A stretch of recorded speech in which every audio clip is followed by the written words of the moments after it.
Hello, you are listening to Call to Homeschool, episode number 304, Parenting Tips When Kids Break Stuff. Hello, and welcome back to another episode of Call to Homeschool. As always, friends, I'm excited to be here. You know, I love excitement. Um, Always great to come and talk to you and share some of my thoughts and ways to just help you in your home and your homeschool.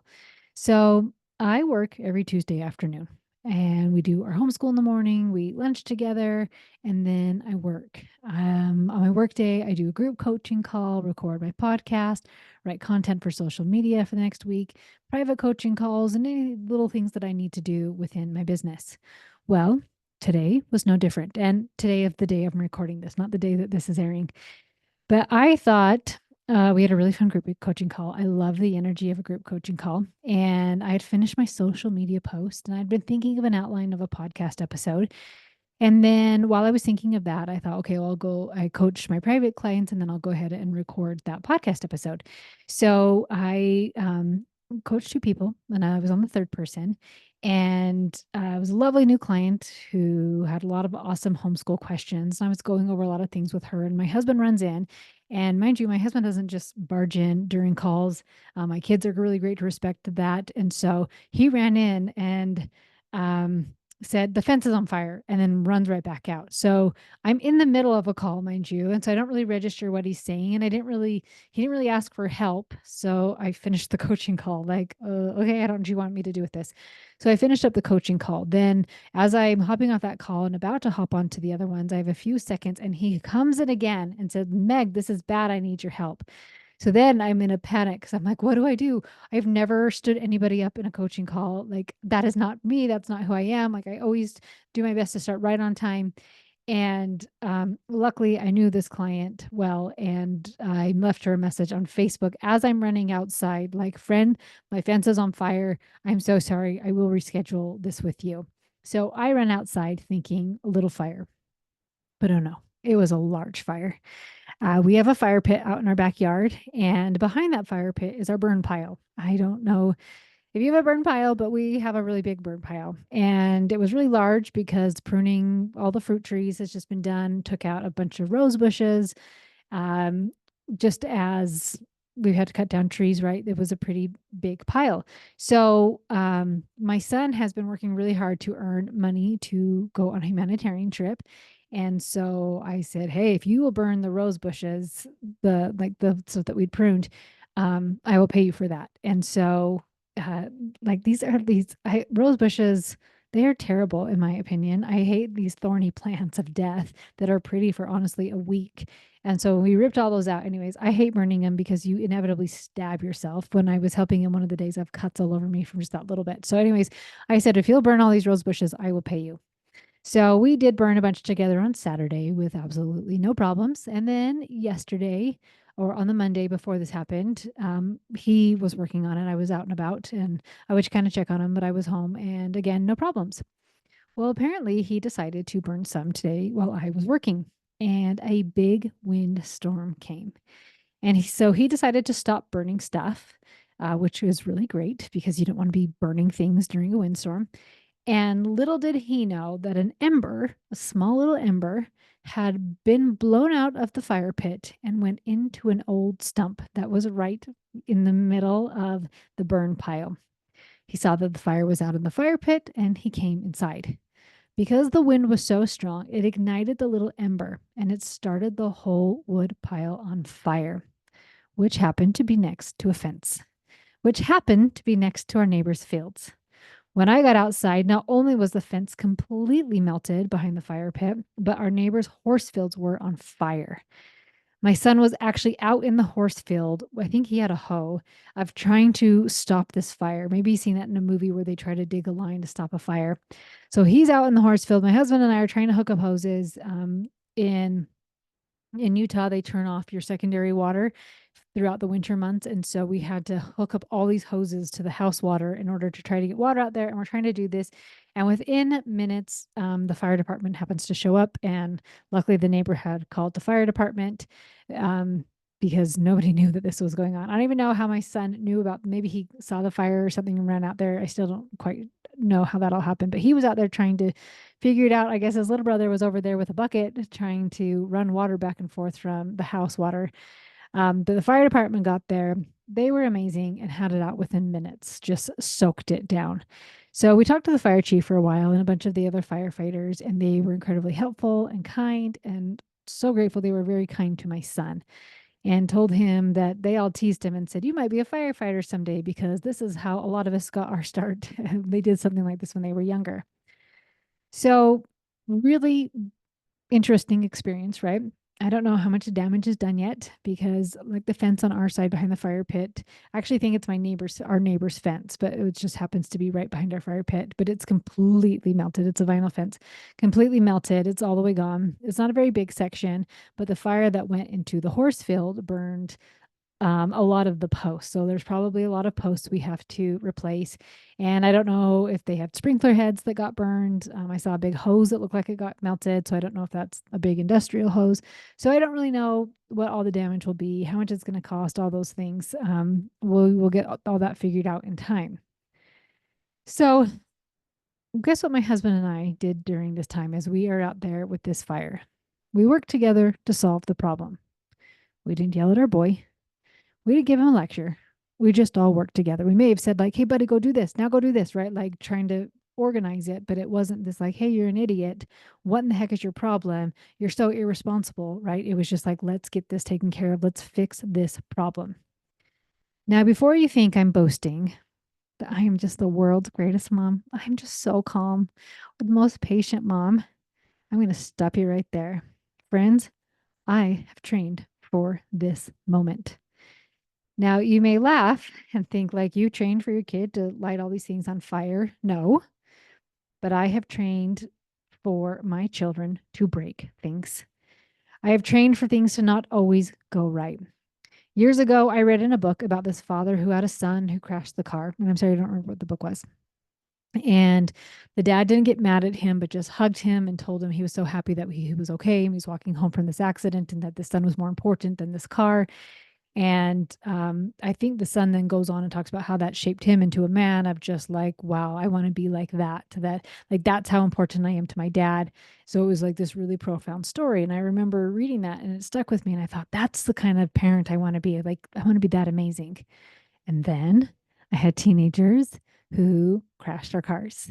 My oldest completely totaled our truck. It was his first time driving in a snowstorm, and it was a bad snowstorm. There were so many accidents that day on the road, and he slid into another car and he T-boned them. Luckily, everyone was okay, but it totaled two cars. I remember the story about the dad caring more about the kid than the car. And I'm like, okay, I want to be like that. And I thought I did pretty well. I didn't yell, but like that lecture part of me was really strong. Like, he needs to know that this was not okay, right? Because that is so about what I'm feeling, and I'm feeling frustrated and angry and upset. And so I want to lecture you because I think that that's going to make me feel better. And you're really going to understand the consequences of your choices by doing this, right? And so, um, my husband did way better than I did. But it was interesting because like it would just irritate me when I'd think about it for the next couple weeks, right? And like, I just want to be cool with this. Like, I'm so glad you're okay because trucks can be fixed, but like I didn't completely believe it yet. So that was one of my big things that I started practicing on, training myself of how do I want to respond when these things happen. So I did okay, right? But definitely could have been a lot better.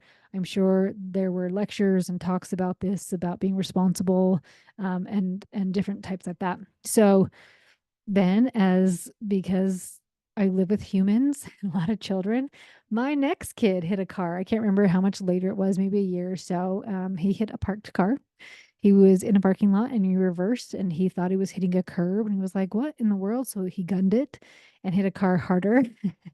um, and once again, I didn't yell and didn't really lecture as much, but I was really upset, right? Where maybe to my kid, I wasn't like, "You're a punk. Why were you doing this?" But to my husband, I'm like, "Oh my gosh, this kid is a monster." Not a monster, but like he's so irresponsible. He did all these things. And I was just really irritated, but got a little bit better, right? Because I'm training. I'm training to be a calm and patient mom. So then the next kid comes along. And what does she do? she also backs into a parked car. She was at piano lessons and she backed into this parked car. And I've been training for this over and over again. So what did I do? I didn't yell, I didn't lecture, and I was only a little bit upset this time. Then the next kid, this is so funny. This is, I mean, I laugh now, right? The next kid, and this one's only about a year ago, backed into a tree. And you wanna know what's crazy about all these kids backing into things? All of these cars had backup cameras on them. The one that hit a tree, it was on a truck and the tailgate was down and that's where the camera was, so that's why he didn't see it. But once again, nobody got hurt. Like everybody walked away and he actually was awesome with it and was like, I did this, I hit this tree. He went and got a bid, he went and paid for the whole thing. Like he handled it so awesome, but it was interesting because not only did we not yell and we didn't get mad, but we almost laughed and we're like, accidents happen. Because we know, because we've been training for this with throughout the years of how we want to respond when things happen. So, knock on wood that the next kid doesn't crash a car. So far, so good. We have some time before she moves out. And skip her and down to my kid 6, who started the fire. And just for your information, I did get everybody's permission to share this. But the fire was a little scary, but I didn't even get frustrated with him, right? Like fires scare me a little bit, but it wasn't this like, oh my gosh, what in the world did my kid do, right? We still need to figure out the damage, but I know it's all going to get figured out because all of these cars that got broken, they all got fixed, every single one of them.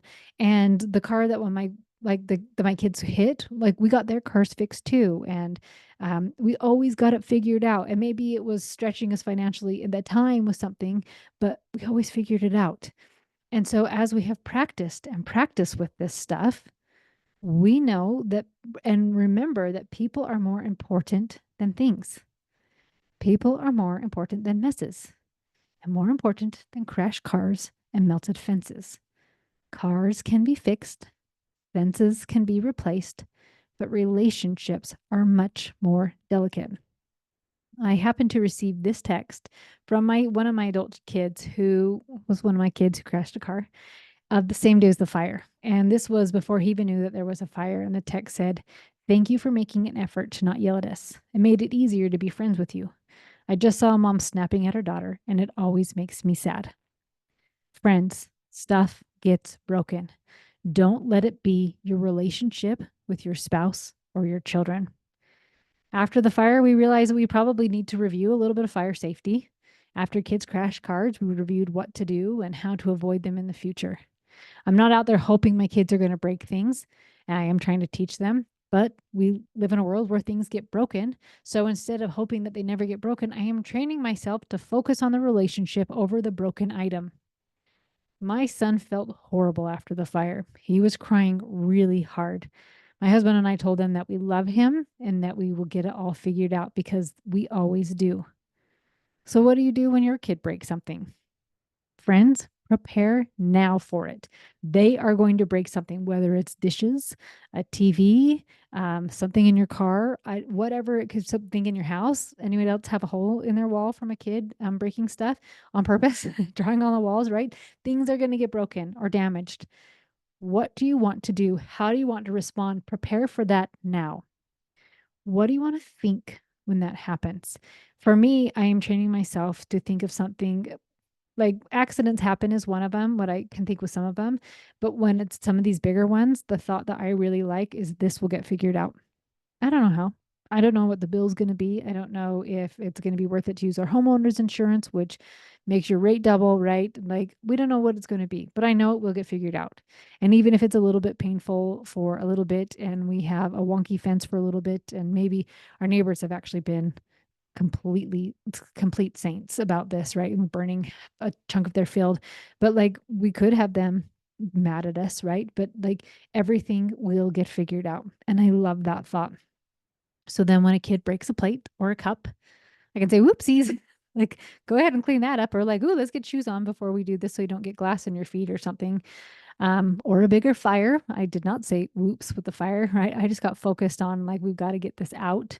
But after things had calmed down, the fire department had come, put it out. I thought that this experience is actually going to teach my son to respect fire a whole lot more, right? And one final thought about this. When you don't give a lecture or yelling to your kid when they break something, it allows them the space to feel the consequences of their choices. So, like I said, my son cried today because he was allowed the space to feel the consequences of his choices. When my kids have done other things, like breaking a cup isn't the end of the world, so maybe they only feel a little bit bad or something like that, right? But they allows them that natural human response to feel guilty, to feel bad, embarrassed, whatever they feel. When you lecture and yell, it robs them of that because they are no longer thinking about, like, oh man, I was really reckless, or I really need to be way more careful. And so when you lecture, they don't think about those things. They think about how mean the parent is that just lectured them. They think about, like, I'm not going to get caught next time, or I know not to come to you if I break something. They do not learn the right lesson that you want them to learn. So when you have that relationship with them and that you are a person of a safe person that they can come to, like, I broke this. And you don't need to be like, woohoo, you broke something. This is so awesome. I'm so excited we get to figure this out, right? But it's like, okay, we'll figure it out. Okay, but you're okay, right? That it gives them that space to really know that you're a safe person when the crap hits the fan, when they do break something, right? When for your little kids, it is a plate, it is um, spilling a mess, breaking crayons or whatever. But up to your big kids of fires and cars and crashes, they know that you're the person that they can come to because they're not going to get in trouble because they made a mistake. And I'm going to end this with my favorite quote from President Monson that says, "Never let a problem to be solved to be more important, to be more important than a person to be loved." I'm going to say it again because I messed up. Never let a problem to be solved be more important than a person to be loved. Things can get fixed. Don't have relationships be one of the things that you have to add to that list of things to fix. Just keep that intact. Love your babies, hold space for them, and realize that accidents happen and that you can figure anything out. Love you guys, and talk to you next time.